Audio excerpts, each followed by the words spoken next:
दोस्तों नमस्कार। GK fax channel में आप सभी का स्वागत है। और जैसे कि हम लोग जो हमारा मिशन है EP police Uttar Pradesh police में जो भी हमारे दोस्तगण हैं हमारे चैनल से जुड़े हुए हैं उन सबका सिलेक्शन कराना, तो इसी पर्पज़ को हम आगे बढ़ाते हुए और आज हमारी फर्स्ट क्लास है, ये क्लास जीएस की रहेगी। और मैं आपको बता दूं कि जीएस की और हिंदी ये मैं खुद पढ़ाऊँगा और मैथ के लिए अभिषेक सर पढ़ाएंगे और रीजनिंग के लिए हमारे और सारे लोग। ठीक है, तो हम जीएस की स्टार्ट करते हुए, तो अब जैसे कि पता है वो सिलेबस के बारे में डिस्कशन कर चुके हैं। जीएस आपकी 37 नंबर की आती है, लेकिन इसमें जो बच्चे हैं वो मिस्टेक क्या कर जाते हैं, उनको ये लगता है कि जो जैसे रीजनिंग का वेटेज ज़्यादा रहता है, हिंदी का वेटेज ज़्यादा रहता है, तो वो सोचते हैं कि रीजनिंग को जीएस को छोड़ देते हैं, जबकि ये बहुत बड़ी मिस्टेक होती है। क्योंकि अभी सारे के सारे बच्चे इसमें 15 क्वेश्चन 20 क्वेश्चन सही कर रहे हैं और आप क्वेश्चन सही नहीं कर रहे हो और उन्होंने भी रीजनिंग में अच्छा किया, तो आपका सिलेक्शन नहीं होगा। इसके लिए आपको जीएस प्रॉपर भी पढ़नी होगी। तो इसी तरह से हम स्टार्ट करते हुए आज हमारी फर्स्ट क्लास पॉलिटी की रहेगी। क्योंकि हम देखें जीएस के बारे में तो जैसे हिस्ट्री का वेटेज है और या ज्योग्राफी का वेटेज है वो कम होता जा रहा है, लेकिन जो पॉलिटिकल साइंस है उसका weightage day by day increase हो रहा है। क्योंकि उसका रीज़न ये है कि पॉलिटिकल साइंस हमारे डेली लाइफ में जैसे अभी इलेक्शन हो रहा है तो ये भी कहीं ना कहीं करंट का मुद्दा बना होता है और वैसे भी हम इसको यूज़ करते ही रहते हैं। तो हम पॉलिटी के बारे में पढ़ेंगे, आज पढ़ेंगे पॉलिटिकल साइंस।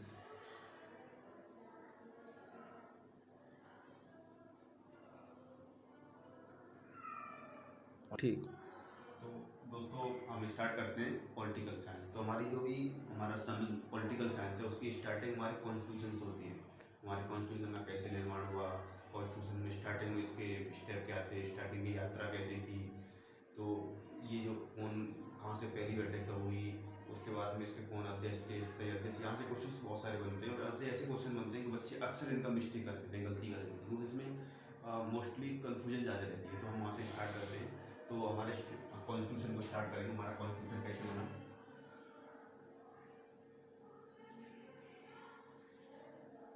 कॉन्स्टिट्यूशन, ठीक है। तो हमारे कॉन्स्टिट्यूशन का जो निर्माण हुआ था वो कैबिनेट मिशन के आधार पर हुआ था। कैबिनेट मिशन ने सजेशन दिया था, उसके एडवाइस पर हुआ था। तो इसका गठन हुआ था, पहला पॉइंट लिखेंगे कैबिनेट मिशन, मिशन की एडवाइस पर।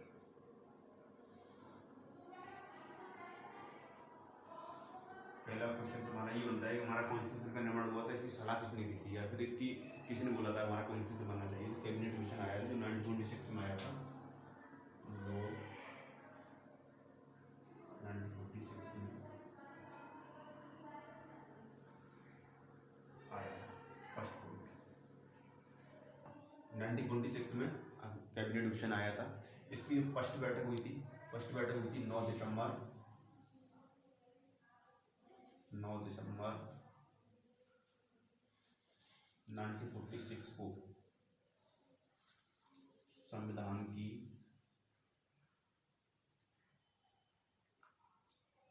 पहली बैठक हुई थी।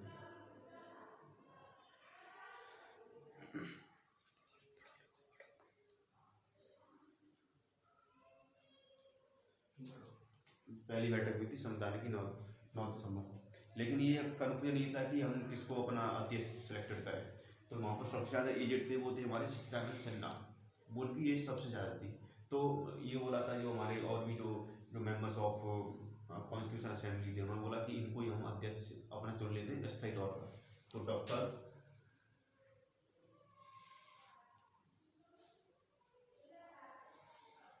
सच्चिदानंद सिन्हा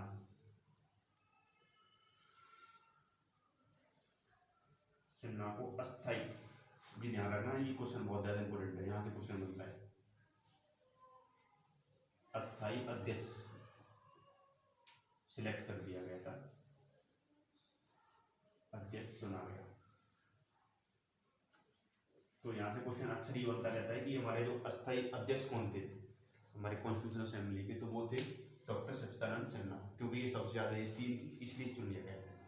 लेकिन 11 दिसंबर 1946 को डॉक्टर राजेंद्र प्रसाद जो हमारे हिंदुस्तान के प्रथम राष्ट्रपति थे, डॉक्टर राजेंद्र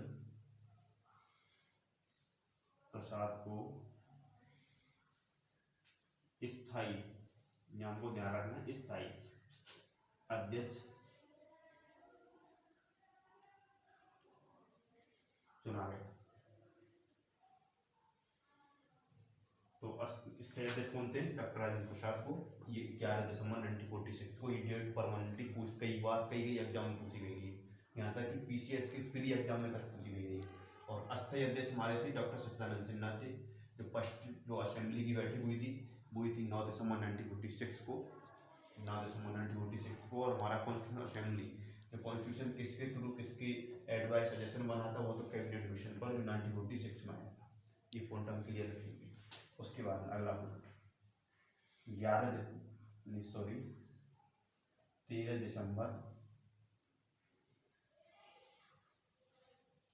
13 दिसंबर 1946 को उद्देश्य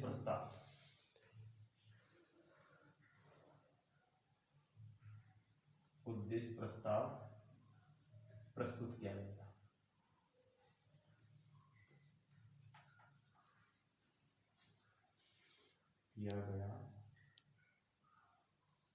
उद्देश्य जो प्रस्ताव था, ये क्वेश्चन बनता है 13 दिसंबर 1946 को किया गया था। जो हमारा कॉन्स्टिट्यूशन होता है उसका फर्स्ट पेज होता है, जिसमें लिखा होता है कि हमारे कॉन्स्टिट्यूशन का सेंस क्या है, हमारे कॉन्स्टिट्यूशन का पर्पस क्या है, हमारे जो कॉन्स्टिट्यूशन के मेकर थे उनका विजन क्या है, हमारा संविधान आखिर उसका उद्देश्य क्या है, वो क्या चाहता है हिंदुस्तान में, वो चीज़ हमारे इस उद्देश्य प्रस्ताव में लगता है। और इस उद्देश्य प्रस्ताव को डॉक्टर जो जवाहरलाल नेहरू थे, पंडित जवाहरलाल नेहरू, उन्होंने प्रस्तुत किया था। तो ये डॉक्टर जवाहरलाल नेहरू द्वारा यहाँ लिख देते हैं, पंडित जवाहरलाल नेहरू, पंडित जवाहरलाल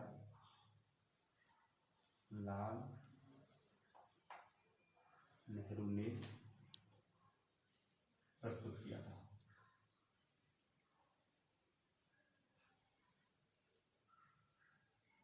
जवाहरलाल नेहरू ने प्रस्तुत किया था। ये तो ये भी क्वेश्चन बनता है कि किसने प्रस्तुत किया।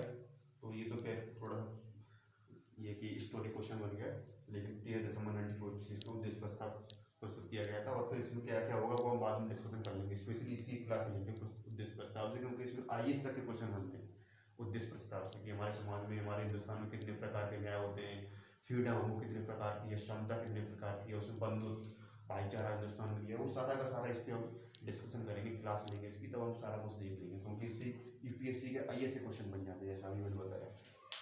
तो ये हमारा उद्देश्य प्रस्ताव हो गया। और फिर फाइनली ये थोड़ा उद्देश्य प्रस्ताव से पॉइंट और है, इस उद्देश्य प्रस्ताव से इसको हम ले लेते हैं 22 जनवरी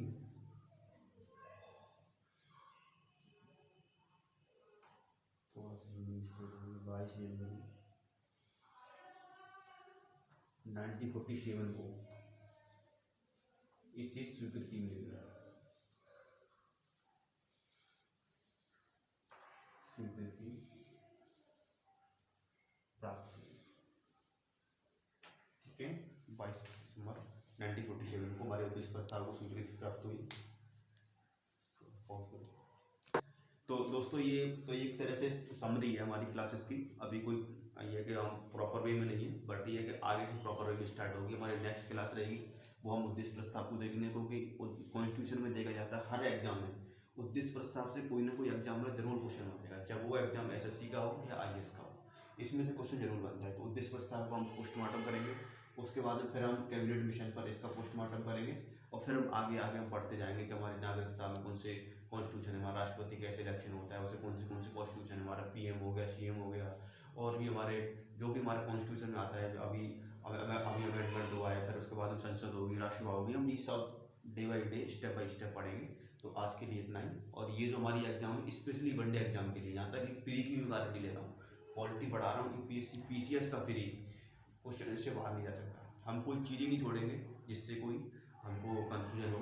तो आगे चलते हैं। जय हिंद दोस्तों।